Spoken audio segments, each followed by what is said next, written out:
इसी तरीके से जो काम हमने अभी किया यूनियन से, यही सेम टू सेम काम एक और मेथड करता है, और वो कौन है? अभी हमने ऊपर ही यूज किया था अपडेट का।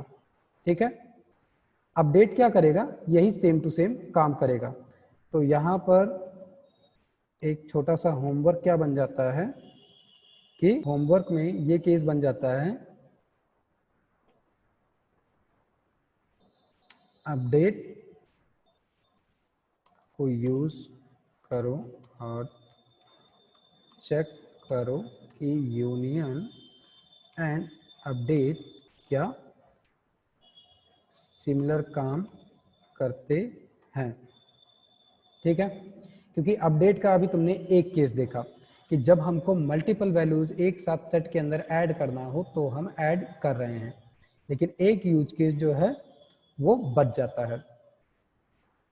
इसके अलावा सेट के अंदर हमको और भी कई सारे मेथड मिलते हैं, जैसे कि अगर हम बात करें, एक मेथड है डिफरेंस करने का, कि दो सेट के बीच में हमको डिफरेंस करना है। तो डिफरेंस के लिए जो मेथड मिलता है उससे हम डिफरेंस कर सकते हैं। तो अब बात आती है कि ठीक है, हमें डिफरेंस करना है, हमारे पास एक मेथड है बी, और बी के बिहाफ पे हमने डिफरेंस मेथड को कॉल किया। डिफरेंस के अंदर एक्चुअल में क्या जाना है? दूसरा मेथड, सॉरी दूसरा सेट, जिससे हमको ये डिफरेंशिएट करना है कि क्या क्या दोनों में अलग है। तो ये क्या किया हमने? डिफरेंस मेथड का यूज किया। इसको हम डायरेक्ट क्या करते हैं? प्रिंट के अंदर लाकर रख लेते हैं। तो नई लाइन में हमने मेथड को एज अ स्ट्रिंग दे दिया, और हमने ये चेक करना है कि क्या बी सेट जो है और सी सेट जो है, दोनों में जो एकदम डिफरेंट वैल्यूज हैं उनको एक सेट के अंदर लाकर दे दे। तो यहाँ पर क्या मिल गया हमको? जो भी डिफरेंट वैल्यूज थी वो मिल गई। अब इसके लिए हमको सबसे पहले क्या करना पड़ेगा? हम प्रिंट कर लेते हैं यहाँ पर सी को भी। तो सी को हमने यहाँ पर प्रिंट किया, और एक बार फिर से हम आउटपुट चेक करते हैं। तो ध्यान दो, ऊपर यहाँ पर बी का आउटपुट मिल रहा था हमें, और नीचे हमको यहाँ पर सी का आउटपुट मिल रहा है, और दोनों में ही 2 जो है, 38 जो है, और जो 7 है, ये दोनों में ही नहीं है, यूनिक है। तो वो नंबर्स क्या हुआ? एक सेट के अंदर आ गए। ठीक है, कि बी के ये नंबर जो थे वो सी में एग्जिस्ट नहीं करते हैं, तो ये क्या बन गया? बी का डिफरेंस बन गया। उसी तरीके से सी का भी डिफरेंस निकाल सकते हो, या फिर एक मेथड इसी तरीके का हमको मिलता है जो अभी हमने देखा कि हमने डिफरेंस किया, लेकिन इसी डिफरेंस का एक मेथड हमको मिलता है डिफरेंस अपडेट का। तो डिफरेंस अपडेट जो है, इसको यूज करके चेक करो कि अपडेट क्या कर रहा है। सिंपल सी बात है, अपडेट का यूज केस तुमने देखा है कि अपडेट क्या करता है? जब हमको मल्टीपल वैल्यूज ऐड ऑन करनी होती है तो उनको वो एक सेट के अंदर ऐड ऑन कर देता है। लेकिन यहाँ पर हम बात कर रहे हैं डिफरेंस की, तो वो डिफरेंस भी ऐसा ही काम करने वाला है। सो ये तो काम हो जाएगा डिफरेंस का कि आप डिफरेंस को चेक करोगे। इसके अलावा यहाँ पर कुछ मेथड और मिलते हैं। कुछ मेथड और मिलते हैं का मतलब एक मेथड आपको और करना है। ये भी सिंपल मेथड है, इसलिए मैं करने के लिए दे रहा हूँ। ठीक है, इस पे अगर कंफ्यूजन होगी तो कल हम इस पे डिस्कस करेंगे। डिस्कार्ड एक सिंपल मेथड है, इसका काम बस ये है कि हमको जो भी स्पेसिफिक वैल्यू हटानी है हम उसको डिस्कार्ड की मदद से हटा देते हैं। ठीक है, एक बार अभी इसका यूज केस देखे हो ऊपर, एक बार इसको खुद से करके ट्राई करके ये देखना है कि एक्चुअल में ये और कुछ काम करता है कि नहीं करता है। इसके अलावा अभी हमने इंटरसेक्शन देखा था, सॉरी क्या कहते हैं, यूनियन देखा था। यूनियन के अलावा मान लो कि हमको इंटरसेक्शन देखना है, तो क्या करते हैं हम? बी में इंटरसेक्शन मेथड को कॉल कर लेते हैं। अब इसको इंटरसेक्ट करना है किसके साथ? हमको सी के साथ, कि दोनों के अंदर जो भी डिफरेंस है वो लाकर हमको ये दे दे। तो उसके लिए हमने क्या किया कि बी जो है इसको हमने कॉल किया, और इसका इंटरसेक्शन किसके साथ किया? सी के साथ किया। तो हमको एट द लास्ट इसका आंसर क्या मिलेगा?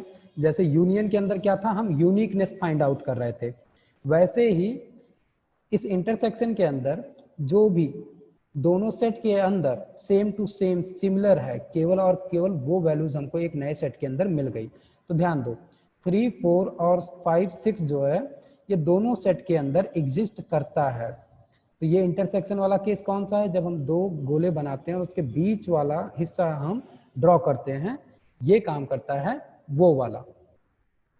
इसी तरीके से जो इंटरसेक्शन है इसका भी एक भाई है कि इंटरसेक्शन अपडेट। तो इसको भी एक बार ट्राई करके तुमको देखना है। सिंपल क्या है कि जैसे काम अपडेट कर रहा है वैसे ही इंटरसेक्शन का भी है और वैसे ही डिफरेंस का अपडेट भी होता है। इसके अलावा अगर हम बात करते हैं कुछ ट्रू फॉल्स की, कि कुछ काम हमने करके तो देखा लेकिन वो काम एक्चुअल में हुआ कि नहीं हुआ, तो उसके लिए हम क्या करते हैं, जैसे कि अभी हमने यहाँ पर इंटरसेक्शन किया, मान लो कि इसको उठाकर हम अभी के केस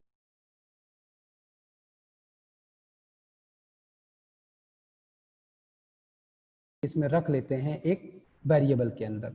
यहाँ पर वेरिएबल हम बनाते हैं ई, और ई इक्वल टू हमने क्या किया, ये वैल्यू को लाकर यहाँ पर रख लिया।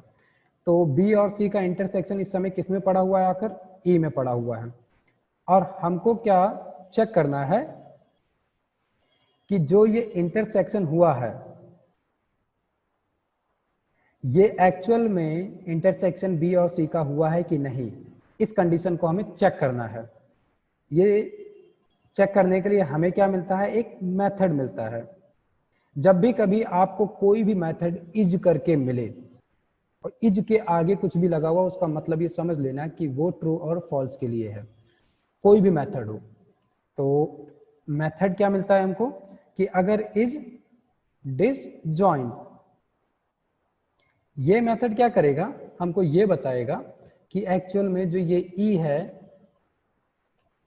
ये इंटरसेक्शन के लिए यूज किया गया है, इसका रिजल्ट आ रहा है इसमें कि नहीं आ रहा है। तो हम प्रिंट करते हैं और प्रिंट में ई जो है इसको हमने एज आउटपुट रखा और मेथड हमारा जो है वो है डिसजॉइंट, और इसके अंदर हमने पास ऑन कर दिया ई को। जस्ट ए मिनट, इसको हम इस तरीके से नहीं यूज करेंगे, ई डॉट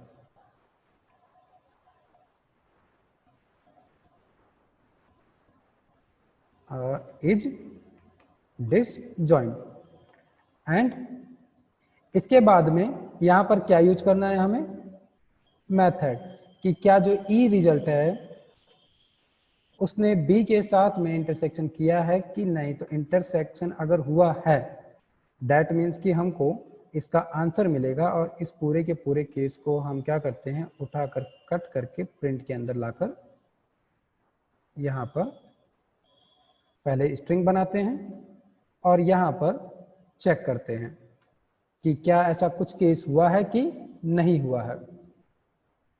तो रिजल्ट में क्या मिला हमें, फॉल्स। क्यों? क्योंकि जो हमने ई स्टोर किया था वो क्या था, बी डॉट इंटरसेक्शन सी का रिजल्ट लाकर हमने स्टोर किया था, लेकिन हमें ये चेक करना था कि क्या जो बी है इसका सी के साथ में इंटरसेक्शन जो मेथड परफॉर्म किए थे वो हुआ था कि नहीं हुआ था। तो रिजल्ट में हमको क्या मिल गया, फिर से फॉल्स मिला। दैट मीन्स कि यहां पर हमको इन दोनों का इंटरसेक्शन नहीं मिल रहा है, मतलब कि डिफरेंशिएशन इन दोनों का हमको बार बार जो आंसर मिल रहा है वो फॉल्स में मिल रहा है, मतलब कि इन दोनों का आपस में अभी तक इंटरसेक्शन नहीं हुआ है। या फिर हम क्या कर सकते हैं कि हम इन दोनों को डिसजॉइंट करने के लिए, जैसे अभी हमने क्या किया था, बी का इंटरसेक्शन सी के साथ किया था और हमने यहाँ पर फिर क्या किया, डिसजॉइंट का यूज किया और हमने एट द लास्ट उन दोनों के इंटरसेक्शन को खत्म कर दिया। इसके लिए भी इसको हम चेक कर सकते हैं, इज डिसजॉइंट से। तो इसके लिए एक यूज केस हम और बना सकते हैं कि मान लो कि हमने बी और सी बना रखा था, इसको हम क्या करते हैं ई के अंदर लाके हमने रखा है और इसको हम यहाँ से कॉपी पेस्ट करते हैं एंड एक हम वेरिएबल लेते हैं एफ और इसके अंदर लाकर हम स्टोर कर लेते हैं। इस तरीके से भी हम क्या चेक कर सकते हैं कि इन दोनों के बीच में इंटरसेक्शन जो है जॉइनिंग हुई है कि नहीं हुई है। ठीक है, तो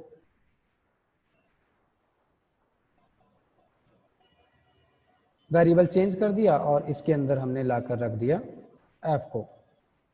इस केस में भी क्या मिल जाएगा हमको, फॉल्स मिलेगा। क्यों? क्योंकि ये दो, एक चीज और है जो बताना भूल गया इस ड्राइंग में। डिसजॉइंट के केस में क्या होता है कि अगर दोनों के दोनों सेट के अंदर, जैसे बी और सी जो दोनों सेट है, इन दोनों सेट के अंदर अगर कोई भी आइटम सिमिलर मैच कर रहा है, जैसे कि यहाँ पर बी और सी के अंदर कुछ नंबर हैं जो कि सिमिलरली मैच कर रहे हैं, 3, 4, 5 और 6। अगर ये मैच कर रहे हैं तो के केस में हमें हमेशा क्या मिलेगा, फॉल्स मिलेगा। क्यों? क्योंकि दोनों के अंदर सिमिलरिटी है और हम दोनों को क्या कर रहे हैं, डिसजॉइंट कर रहे हैं कि दोनों के अंदर सिमिलरिटी तो नहीं है, हमको बस चेक यही करना है इस डिसजॉइंट से। तो अगर दोनों के केस में हमें सिमिलरिटी चेक कर रहे हैं तो यहाँ पर मैं क्या करता हूँ, इसको डी ले लेता हूँ और इसके लिए ट्रू का केस अगर बनाना है तो डी के अंदर क्या करता हूँ, मैं कुछ अलग से वेरिएबल ऐड करता हूँ जो कि एक्चुअल में बी के अंदर एग्जिस्ट नहीं करते हैं। तो इस केस में क्या होगा कि अब बी और डी जो है इन दोनों के अंदर कोई भी वैल्यूज सिमिलर नहीं है, तो इस केस में हमको क्या मिलना चाहिए, ट्रू मिलना चाहिए। मिल गया ट्रू, तो हमने क्या चेक किया कि एक्चुअल में दोनों के अंदर सिमिलरिटी तो नहीं थी। इसी तरीके से कुछ केसेस हमें और मिलते हैं, जैसे एक मेथड मिलता है हमको इज सबसेट का और एक मेथड मिलता है हमको इज सुपरसेट का। तो सबसेट का मतलब क्या है कि जैसे हमने एक सबसेट बनाया है कि दो छोटे छोटे सेट हमने बना रखे थे, जैसे हमारे केस में बी और सी है, तो बी और सी का सेट हमने जब बनाया है तो उसमें भी हमको क्या चेक करना है कि एक्चुअल में हमने बी को मेन बना रखा है कि सी को। जैसे कि यहां पर हम क्या यूज कर रहे हैं कि सबसेट का। ये केस सिंपली क्या है कि जैसे हम आगे चल के सुपर क्लास और चाइल्ड क्लास चेक करेंगे, वैसे ही ये मेथड एक है कि एक मेन सेट है जो कि हमारे केस में बी है और एक सी जो है उसको हम लाकर बी के साथ ज्वाइंट कर रहे हैं, चाहे ज्वाइन करना हो, इंटरसेक्शन करना हो या डिफरेंशिएट निकालना हो। तो बी जो है वो हमारा एक मेन सेट है। तो हमको बस ये चेक करना है कि एक्चुअल में कौन किसका सबसेट है, कौन किस पे डिपेंडेंट है। तो उसके लिए हमने क्या किया, यहाँ पर एक मेथड ले लिया z, वेरिएबल क्रिएट किया z और z के अंदर b सेट लिया और b सेट को हमने चेक किया कि क्या b जो है वो सबसेट है c का कि नहीं है। तो एक्चुअल में सबसेट तो नहीं है, तो यहाँ पर हमें ओके प्रिंट तो हमने किया ही नहीं, यहाँ पर प्रिंट और प्रिंट में चेक इज सबसेट। सो यहाँ पर हमने z किया और एक बार फिर से रन किया तो b डॉट इज सबसेट हमने चेक किया है, हमको आंसर क्या मिला, फॉल्स मिला। क्यों? क्योंकि ये हमने एक सेट अलग से बना रखा है और ये एक सेट अलग से बना रखा है। ठीक है, दोनों अपने आप में अलग अलग सेट है। तो b जो है वो c का सबसेट नहीं है। सबसेट तब होता जब c के अंदर से ब्रेक करके b को बनाया गया होता। तो इस यूज केस को चेक कर सकते हो कि सबसेट है कि नहीं है। अगर बात करो इसको सबसेट बनाने की, तो सबसेट बनाने के लिए करना क्या पड़ेगा, करना ये पड़ेगा कि जो हमारा बी सेट है उसके अंदर जो वैल्यूज हमने यूज की है वो एक्चुअल में सी के अंदर भी एग्जिस्ट करे और वही की सारी वैल्यूज एग्जिस्ट करे, तब वो क्या बन जाएगा, सी का एक सबसेट बन जाएगा। तो ये तो थे क्या सेट के यूज केस। अभी इन सभी से रिलेटेड मैं कई सारे प्रोग्राम्स क्रिएट करूंगा और प्रोग्राम्स क्रिएट करके उनको मैं अपडेट करूंगा, क्लासमेट पे मैं शेयर करूंगा या उस पे व्हाट्सएप पे। तो वो होमवर्क मिल जाएगा। ये तो ये छोटे छोटे क्वेश्चंस हैं जो तुमको करके देखने हैं। एक मेथड और है, इसको एक बार चेक करना, सेट डिफ़ॉल्ट की सेट, हाँ ठीक है, डिफ़ॉल्ट। इससे हम क्या करते हैं कि अगर कोई भी वैल्यू हमको स्पेशली मिल रही है, उसको हमें चेक करना है कि वो वैल्यू क्या हमारे सेट में एग्जिस्ट करती है कि नहीं। तो उसके लिए हम इसका यूज करते हैं और उस वैल्यू को हम इंसर्ट करते हैं। और इंसर्ट करते समय हम स्पेशली ये बताते हैं कि वो वैल्यू क्या है। तो इसको भी एक बार ट्राई करके देखना। तो ये सारे के सारे यूज केस हैं, ये होमवर्क में इन थोड़े से रिलेटेड मेथड्स हैं जो सेट से जुड़े हुए हैं। और सेट का जो केस ज़्यादातर किया जाता है वो केवल 3 चीज़ों के लिए किया जाता है, या तो हम यूनियन करते हैं, या हम इंटरसेक्शन करते हैं, या हम डिफ्रेंसिएशन निकालते हैं 2 या 2 से ज़्यादा सेटों के बीच में। और इनके लिए हम क्या कर रहे हैं, हमेशा मेथड यूज कर रहे हैं। और मेथड क्या है, वो किसी ना किसी सेट से डिपेंडेंट है। तो हमेशा हम जितना भी ये सारा काम कर रहे हैं वो किसी ना किसी एक मेन सेट के बिहाफ पे कर रहे हैं। तो हालांकि सेट का अभी हमें कोई ज़्यादा यूज केस नहीं है, हम इस पे बहुत ज़्यादा वर्क नहीं करने वाले हैं। हमारा जो ज़्यादातर वर्क होगा वो होगा लिस्ट और डिक्शनरी के ऊपर। और टपल के ऊपर भी हम ज़्यादा वर्क नहीं करते हैं, क्योंकि टपल ज़्यादातर यूज होता है जब हमको रिटर्न में वैल्यू मिलती है, तो वो ज़्यादातर केस में टपल में ही कन्वर्ट होकर हमको मिलता है। अदरवाइज ज़्यादातर इन चारों यूज केस में हमको यूज करना होता है लिस्ट और डिक्शनरी। तो ज़्यादातर हमारा फोकस जो रहेगा वो रहेगा लिस्ट और डिक्शनरी पे। तो डिक्शनरी और सेट से रिलेटेड मैं क्वेश्चंस क्रिएट करके दूंगा। बाकी ये जो यूज केस है इसमें जो फोकस हमको करना है वो करना है ज़्यादातर हमको डिक्शनरी पे। सेट के अंदर केवल यूनियन, इंटरसेक्शन और डिफरेंशिएशन में। बाकी कल जो हम करने वाले हैं वो होगा हमारा कंडीशन और लूप।